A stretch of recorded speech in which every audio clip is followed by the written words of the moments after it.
द्वितीयोऽध्याय। प्रथम अध्याय में सभी लोगों ने सुना। अब द्वितीय अध्याय में सूत जी महाराज कहते हैं तो कहते हैं कि हे ऋषिगण ध्यान पूर्वक सावधान मुद्रा में बैठ जाओ। अब आगे की कथा कहते हैं तो कहा ठीक है।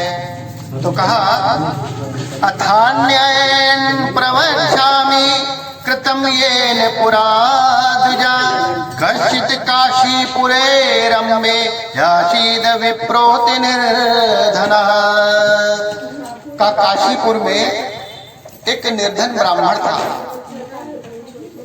बहुत गरीब था। गरीब ही नहीं दरिद्र ब्राह्मण था। उसका नाम क्या था? सदानंद ब्राह्मण। सदानंद ब्राह्मण बहुत गरीब था, दरिद्र था, काशी जैसे विद्वानों की नगरी में रहता था। उसको और भगवान की भक्ति भी करता था, भगवान की पूजा भी करता था। लेकिन वो भक्ति कैसी थी कि ब्राह्मण कुल में कहा सबसे बड़ा इस धरती पर कौन सा कुल? ब्राह्मण कुल है।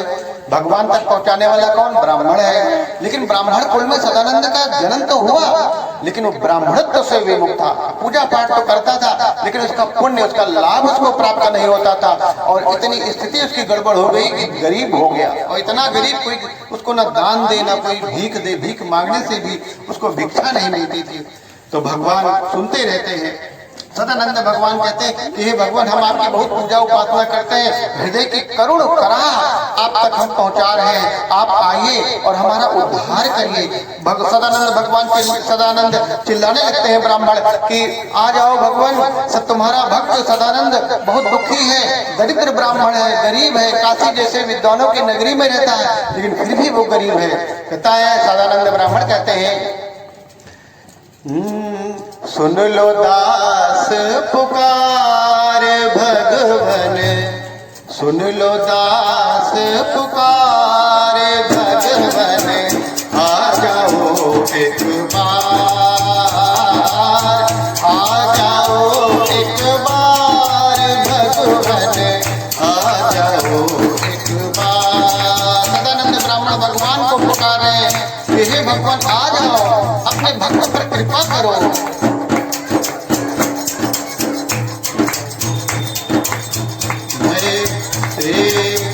तेरी शरण में आया भगवन, अब तो उद्धार करो। तेरी शरण में आया भगवन, अब तो उद्धार करो। सुन लो दास पुकार, सुन लो दास पुकार भगवन, आ जाओ एक बार हो, आ जाओ एक बार। आ जाओ भगवान, आ जाओ।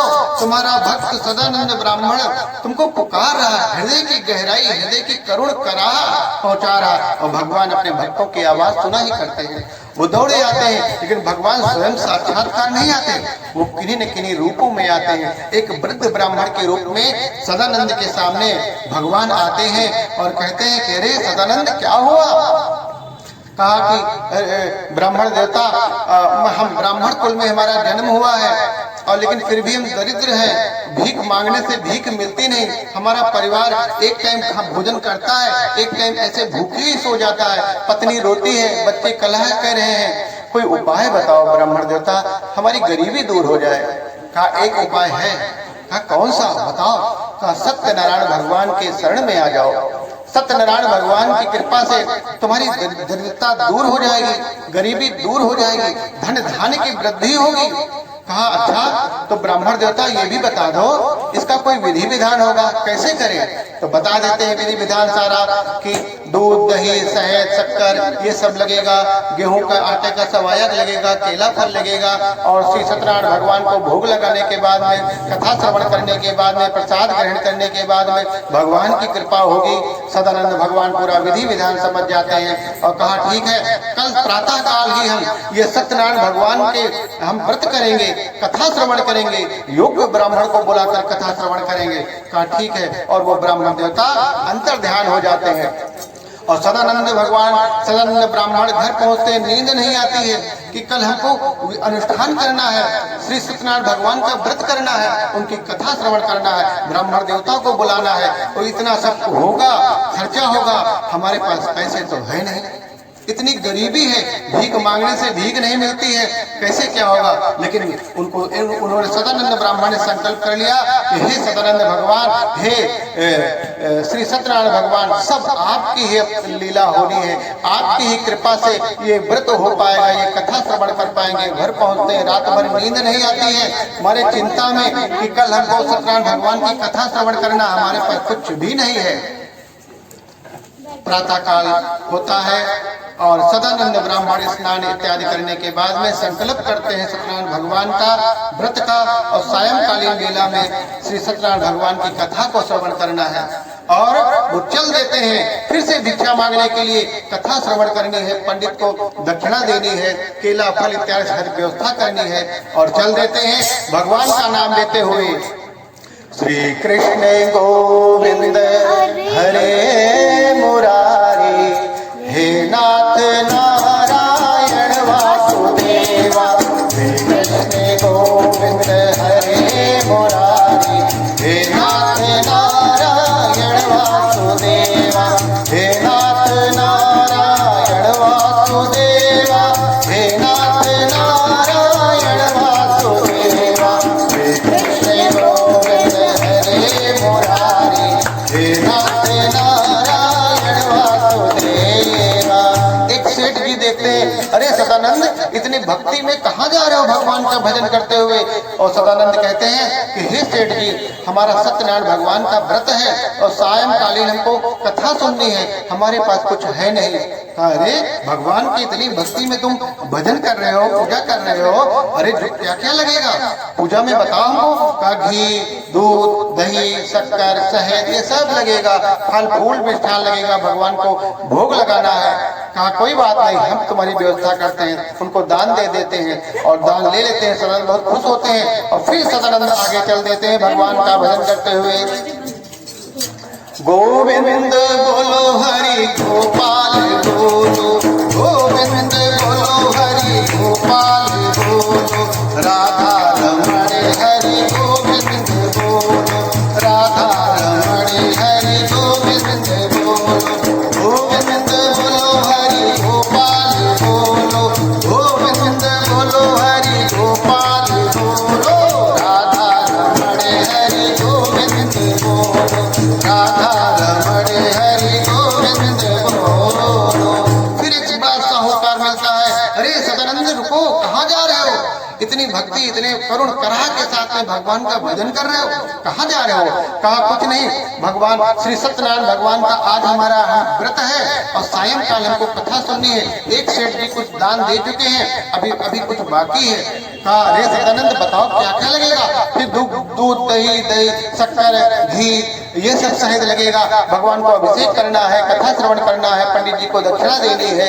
कहा कोई बात नहीं सदानंद, अब तुमको कहीं जाने की जरूरत नहीं है, हमारे पास बहुत सारा रुपया है, जो कुछ भी लगे ये लो, खूब सारा धन लो, खूब सारा सामान ये लो, और जो भी लगे कोई भी सामान की कमी पड़े तो हमको बताना, हम वो पूरी कर देंगे। सदानंद बहुत खुश होता है, घर आता है, पत्नी को देता है, पत्नी बहुत खुश हो जाती है, अरे अब तो व्रत बहुत अच्छा होगा, इतना सारा आ गया, अब तो भंडारा भी कर देंगे और गाँव मोहल्ले को भी खूब सारा प्रसाद बांटेंगे, खिलाएंगे। और सदानंद सायंकालीन में श्री सत्यनारायण भगवान की पूरी भाव और श्रद्धा के साथ में कथा को श्रवण करते हैं और प्रसाद ग्रहण करते हैं। इतना सारा उनके पास धन धान्य आ जाता है, इतना सारा सामान आ जाता है कि वो भंडारा कर देते हैं। सबको खूब सारे पूड़ी और सब्जी, खीर भी सब कुछ खाने को मिलता है। और भगवान सत्यनारायण भगवान की कृपा से और सदानंद के दिन अच्छे होने लगते हैं। कोई कुछ जमीन दान दे रहा है, कोई कुछ दान दे रहा है, और सदानंद भगवान का खूब बड़ा आश्रम बन जाता है, खूब बड़ी मकान कोठी बन जाती है, खूब सारे नौकर चाकर आ जाते हैं और खूब सारा वैभव और खुशियों वाला दिन उनका सदानंद कहा जाता है। गरीबी दूर हो जाती है। और सदानंद भगवान लेकिन पक्का था, वो भगवान का भक्त था, असली भक्त था। कहा ये भक्ति दिल से कभी दूर नहीं होगी। आप हमारे हृदय में, परमात्मा हृदय में विराजमान है। कहा हमारे हृदय में परमात्मा विराजमान है, ये कभी हमसे दूर नहीं होंगे। और पूरी भक्ति पूर्वक सदानंद ब्राह्मण भगवान का भजन करता, भगवान की कथा श्रवण करता। उसका एक मित्र था लकड़हारा, वो भी बहुत गरीब था, उसकी लकड़ियां बिकती नहीं थी। वो धीरे धीरे जा रहा, देखा सदानंद ब्राह्मण आजकल इधर आते नहीं है, क्या हो गया, चलो सदानंद ब्राह्मण से मिलते हैं। और उनके गांव पहुंचता है, देखते हैं सदानंद एक व्यक्ति से पूछते हैं कि ए भाई कहा यहाँ सदानंद ब्राह्मण रहता था, वो नहीं दिखाई पड़ता, पहले भीख मांगने आया करता था, आजकल आते नहीं, क्या हुआ, ठीक तो है? अरे वो तो अब तो बहुत बड़े आदमी हो गए। बड़े आदमी हो गए, कहाँ मकान? कहा वो देखो उनकी बड़ी ऊंची जो कोठी बनी है वो सदानंद ब्राह्मण की है। तो लकड़हारा अचंभित हो गया, अरे इतनी बड़ी कोठी, ये सदानंद ब्राह्मण कहे नहीं नहीं, ये वो वाले ब्राह्मण नहीं, वो जो बहुत गरीब थे उनको हम पूछ रहे हैं। कहा नहीं, ये वो जो गरीब वाले ब्राह्मण थे पूछ रहे हो वही ब्राह्मण है।